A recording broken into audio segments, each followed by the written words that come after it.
Good morning, church.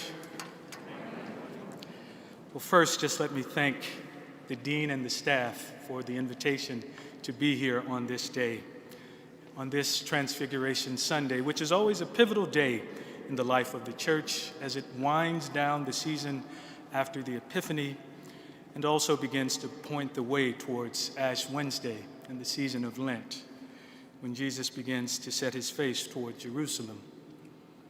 So today is a pivotal and important day in the life of the church, and today is also special, particularly, as you have heard, for us as a congregation of St. Martin, St. Luke's, as we are celebrating 95 years as a congregation for St. Martin's in particular, but on this very day.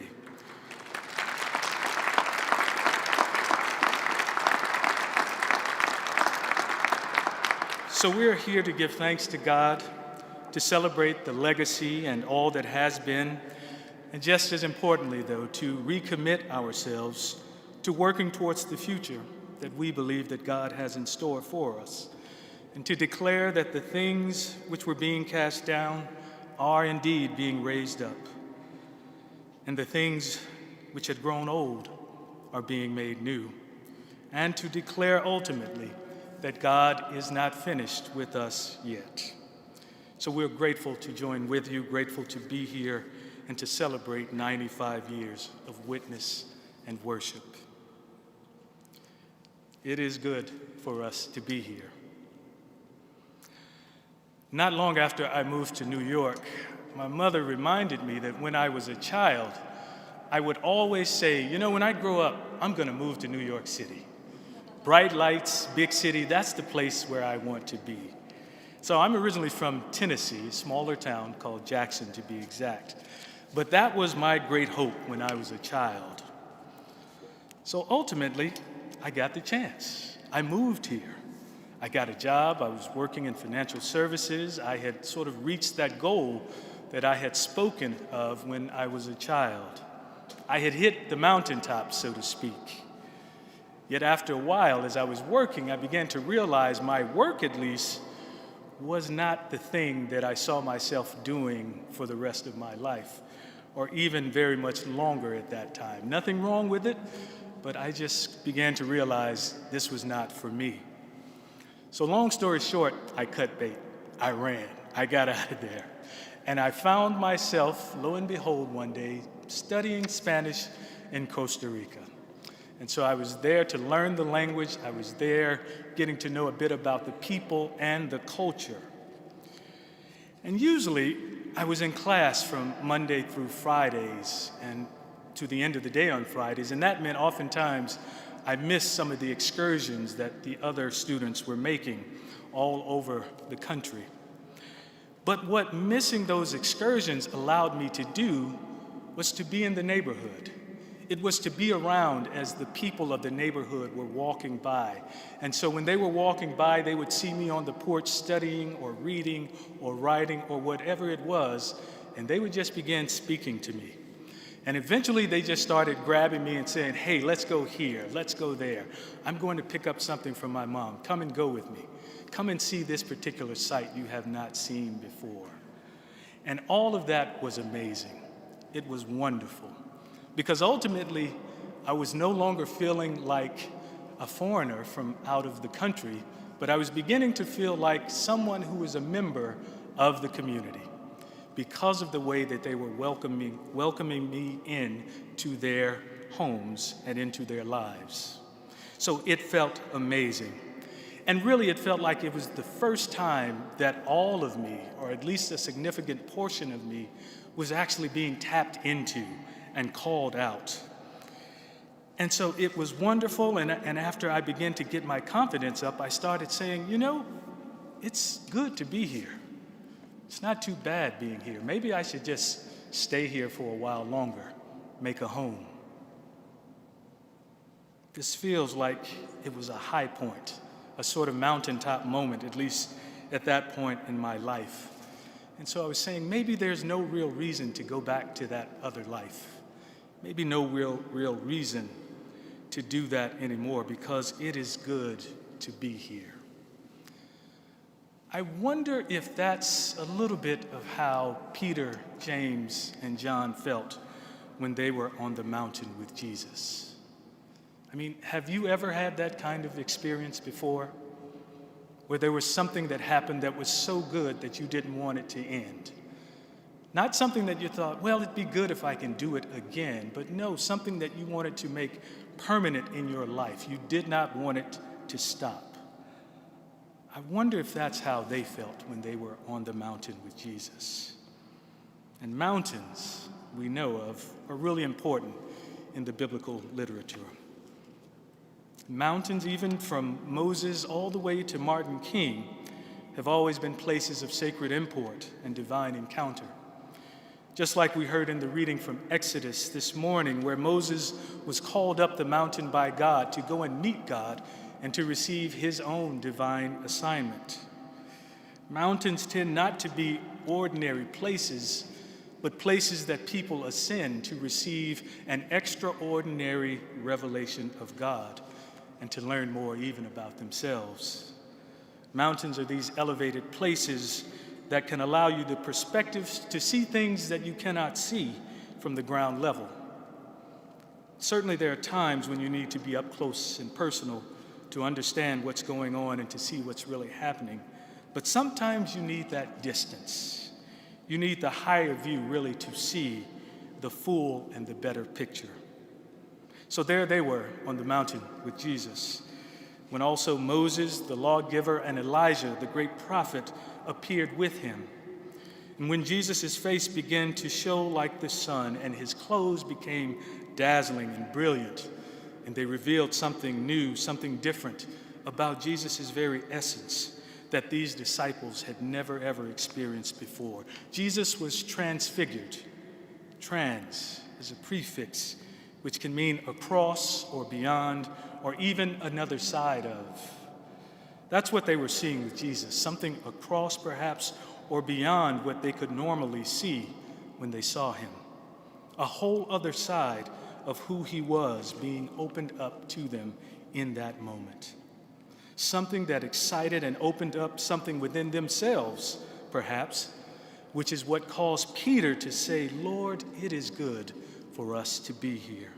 In fact, I can make 3 dwellings, if you wish. One for you, one for Moses, one for Elijah. It is good for us to be here." And moreover, just as Peter was saying this, however, the cloud appeared. The cloud appeared and covered them, reminiscent of when God called Moses up again to the mountain, but a cloud covered that mountain, and the glory of the Lord settled there on the mountain with Moses. But when this cloud covered the mountain where Jesus and these great men of old were, the 3 disciples, and with the 3 disciples, there came a voice from the cloud that said, "This is my Son, the beloved. With him I am well pleased. Listen to him." I imagine the disciples went from being confident and collected and wanting to stay right there with Jesus and the others to being gripped by fear and trembling and wanting to be as far away as possible, which is to say that a true divine encounter can range from the euphoric to the downright unsettling. But it was Jesus who then came and touched them and said, "It's okay. It's okay. Stand up and don't be afraid." From there, they go back down the mountain, and Jesus warns them not to tell anyone what they have seen. It seems like such a short passage, and yet it also seems to be jammed-packed with activity in the midst of it. And I kept asking myself, well, why? Why is this transfiguration happening? Why at this moment? Why with these disciples? Why did you decide to take them up and then take them right back down the mountain and say, "Shh, this is our little secret.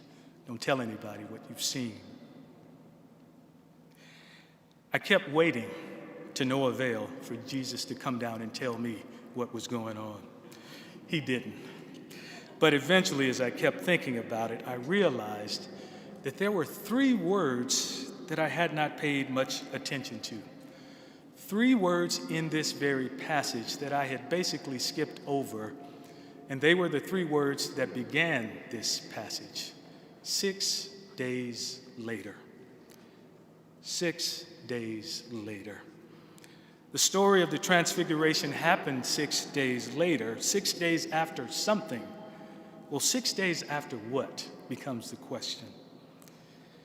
There's not an exact timeline for it, but actually, if we turn back to chapter 16, what we find is that Jesus is having some crucial conversations with the disciples.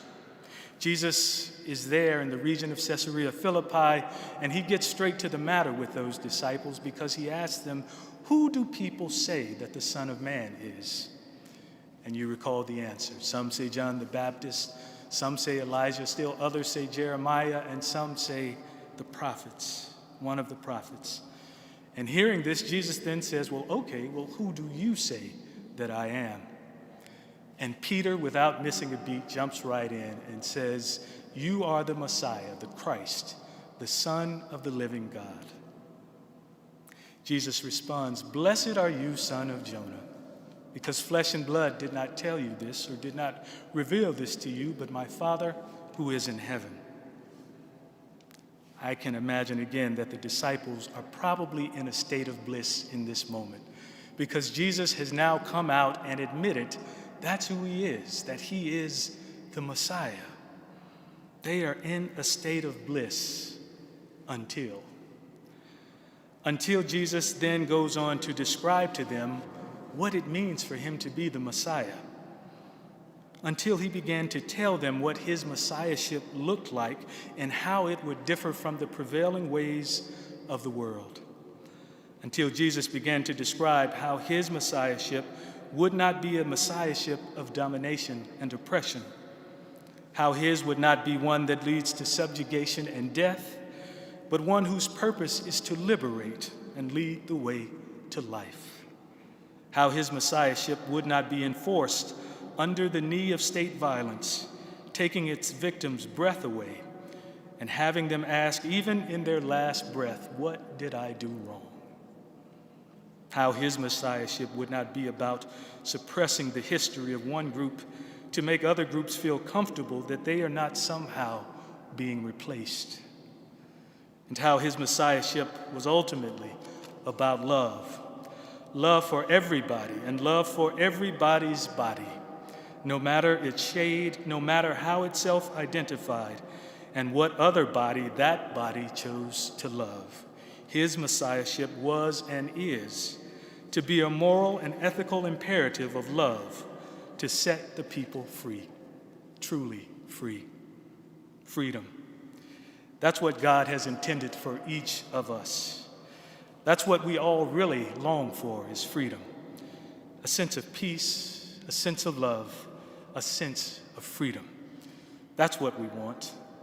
None of us would choose to be enslaved or encaged or restricted against our own wills, restricted from growing into the full stature of humanity that God has created us for.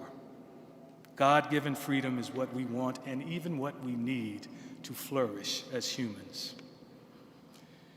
As Dr. Maya Angelou, echoing the words of Paul Laurence Dunbar before her, wrote, "The cage bird sings with a fearful trill of things unknown and longed for still. The tune is heard on a distant hill, for the cage bird sings of freedom." Freedom. Last week, on Saturday, in this very cathedral, our diocese celebrated the life and the legacy of Absalom Jones, who was the first Black priest in the Episcopal Church. I could not stand here today as a Black priest in the Episcopal Church were it not for his dogged belief in freedom, in the freedom that God has given to all humanity. But I also stand here today in this particular capacity because there was also a belief in freedom 95 years ago, a belief that manifested itself in a group of people who gathered on the corner of 122nd Street and Lenox in a parish hall in the village of Harlem. And that group of people became St. Martin's Church, a church that would find itself standing up for God's love and freedom in the face of unjust practices and restrictions against the full freedom and humanity and dignity of Black people in Harlem, particularly as it was happening through economic injustice. You know, even right now, our diocese is working towards increasing access for the poor and the underserved to banking services by starting a credit union. Well, it was in the 1930s when St. Martin's Church became the first church in New York State to open a credit union. And they did so precisely so that their Black parishioners could have access to banking services that they sorely needed to break free of some of the shackles and limitations that were on their lives because of economic injustice and being kept out of the banking system. It was also in the 30s when the congregation's priest, Father John Johnson, was drafted by the community, and he and the church became a hub of organization against businesses in Harlem that accepted the money of Black people, but not their personhood.